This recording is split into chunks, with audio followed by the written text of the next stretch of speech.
എന്നെ കേൾക്കുന്ന പ്രിയമുള്ളവരെ, ഈ മനോഹരമായ ദിവസം അതിരാവിലെ സമയത്ത്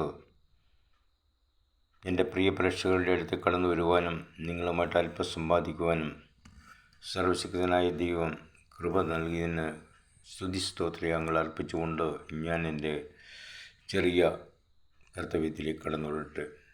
പ്രിയ മാതാപിതാക്കളെ, ഗുരുപുതരി, എൻ്റെ പ്രേക്ഷകരെ, നിങ്ങൾക്ക് സർവ്വവിധമായ ആനന്ദവും സന്തോഷവും ഈ ദിവസങ്ങളിൽ ദൈവം നിങ്ങൾക്ക് തരട്ടെ എന്ന് ആശംസിക്കുന്നു. നമ്മളിന്ന് ലോകത്തിൽ ജീവിക്കുമ്പോൾ പലതരത്തിലുള്ളതായ പ്രയാസങ്ങൾ, കഷ്ടതകൾ, ദുഃഖങ്ങളൊക്കെ നാം സഹിക്കേണ്ടതായി വരുന്നു എന്നുള്ളത് സത്യമായ ഒരു കാര്യമാണ്. ഭക്തനായ മനുഷ്യനും ദുഷ്ടനായ മനുഷ്യനും ഒരേ ഗതി തന്നെയാണ് വരുന്നത്. അവനും സുഖമുണ്ട്, സന്തോഷമുണ്ട്, സമാധാനമുണ്ട്, രോഗമുണ്ട്, ദുഃഖമുണ്ട്, എല്ലാം ഉണ്ട്. രോഗികളെ സൗഖ്യമാക്കുന്ന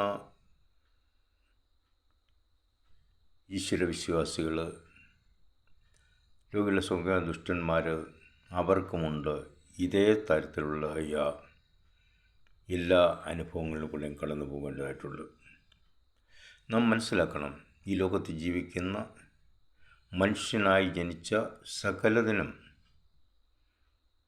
സകല ചരാചരങ്ങൾക്കും ഗതിയുണ്ട്. ഓരോന്നിനും ഓരോന്നിൻ്റേതായിട്ടുള്ള അവസ്ഥാവിശേഷങ്ങൾ.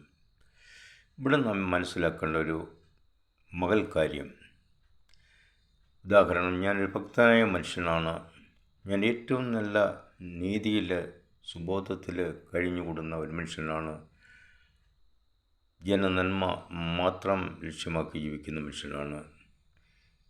ഈശ്വര ഭജനത്തിൽ ഭക്തി സാന്ദ്രതമായ യാതൊരു ദോഷവും ചെയ്യാതെ ജീവിക്കുന്ന ഒരു മനുഷ്യനാണ്. എങ്കിൽ തന്നെയും എൻ്റെ ജീവിതത്തിലും ദുഃഖം, പ്രയാസം, കഷ്ടത, നഗ്നത ഇതൊക്കെ ഉണ്ടാകും.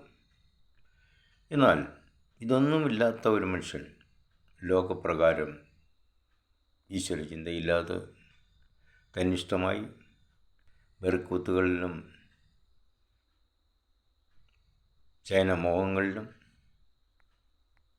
മദ്യപാന ആസക്തിയിലും എന്ന് വേണ്ട ലോകപ്രകാരമുള്ള സകല കാര്യങ്ങളിലും ഇഷ്ടപ്പെടുന്ന ദുഷ്ടനായ മനുഷ്യൻ, അവനും ഇതേ അവസ്ഥ തന്നെ വരുന്നു. നാം മനസ്സിലാക്കണം, ഇതെന്തുകൊണ്ട് സംഭവിക്കുന്നു. ഭക്തനായ മനുഷ്യന് അതിൽ നിന്ന് വിടുതൽ കിട്ടുന്നു, ദുഷ്ടനായ മനുഷ്യൻ അതിലകപ്പെടുന്നു. ഇവിടെയാണ് വ്യത്യാസം മനസ്സിലാക്കുന്നത്. ഈ ലോകത്തിൽ നമുക്ക് ജീവിക്കുവാൻ 7-10 ഏറെയായാൽ 80 വർഷം, അതാണ് വ്യവസ്ഥ. ചിലപ്പോൾ 125 വയസ്സ് വരെ 120 വയസ്സ് വരെ ജീവിച്ചിരുന്നിരിക്കാം. അതിൽ കൂടുതലും കഷ്ടതയും പ്രയാസവും ദുഃഖവുമാണ്. ഈ അല്പായുസ്സിൽ നമുക്ക് ചെയ്യാൻ കഴിയുന്ന ചെറിയ നന്മകൾ, വലിയ നന്മ ഞാൻ പറയുന്നില്ല, ചെയ്യാൻ കഴിയുന്ന നന്മകൾ സഹജീവികൾക്ക്, മറ്റുള്ളവർക്ക് സ്നേഹത്തോടും സന്തോഷത്തോടും സഹവാസത്തോടും കൂടി കൊടുക്കുവാൻ നമുക്ക് സാധിക്കുമെങ്കിൽ അതാണ് ഏറ്റവും വലിയ കാര്യം എന്നുള്ളത് നാം ഓർക്കണം. ദുഷ്ടനായ മനുഷ്യൻ എന്താണ് ചെയ്യുന്നത്? അവൻ സഹജീവികളെ സ്നേഹിക്കുന്നില്ല. തനിക്കും തൻ്റെ കുടുംബത്തിനും വേണ്ടി അവൻ ഭാര്യക്കൂട്ടുന്നു. കൂടി അവൻ ലക്ഷ്യമിട്ട് അതിനെ നേടിയെടുക്കുവാനായിട്ട് ഏത് അധർമ്മ പ്രവർത്തനങ്ങളും അവൻ ഉണ്ടാക്കുന്നു.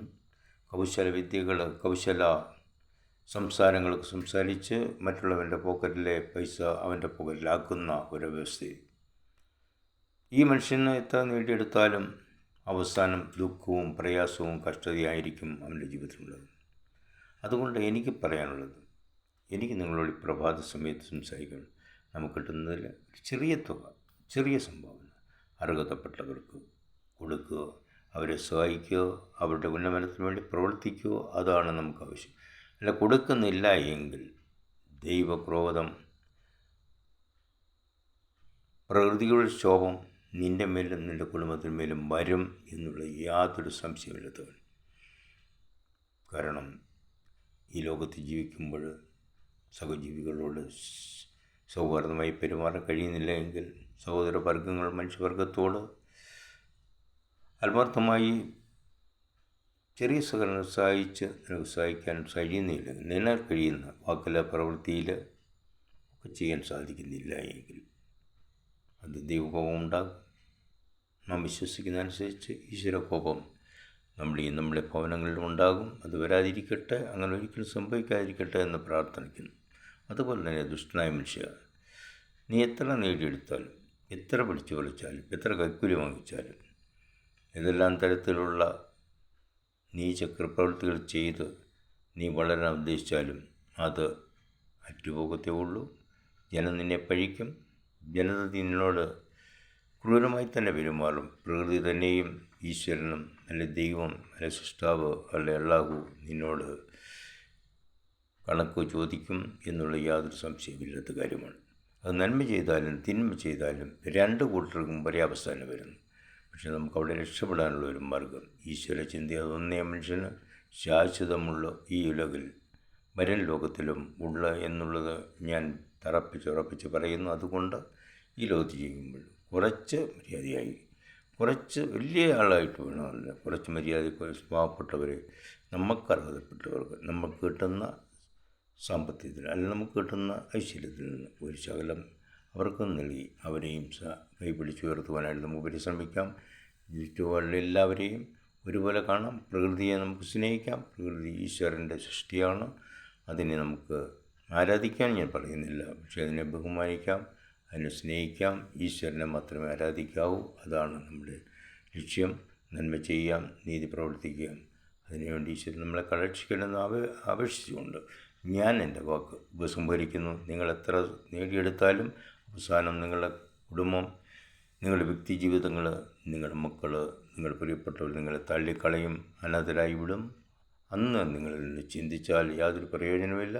എനിക്കുണ്ടായിരുന്ന കാലത്ത് എനിക്ക് സഹായിക്കാൻ സാധിച്ചില്ലല്ലോ എന്നുള്ള ചിന്തയോടുകൂടി ജീവിച്ചാൽ അന്ന് ദുഃഖിക്കേണ്ടി വരും. അതുകൊണ്ട് ദുഷ്ടനായ മനുഷ്യ, നല്ലവനായ മനുഷ്യ, നീ മറ്റുള്ളവർക്ക് ചെയ്യേണ്ടത് കൃത്യസമയത്ത് ചെയ്യുക. ഇല്ല എങ്കിൽ അവസാന നാളുകളിൽ നീ ഈ ലോകത്തെ തന്നെ ദുഃഖിച്ച് കരഞ്ഞ് വിലപിക്കേണ്ടതായിട്ട് വരും.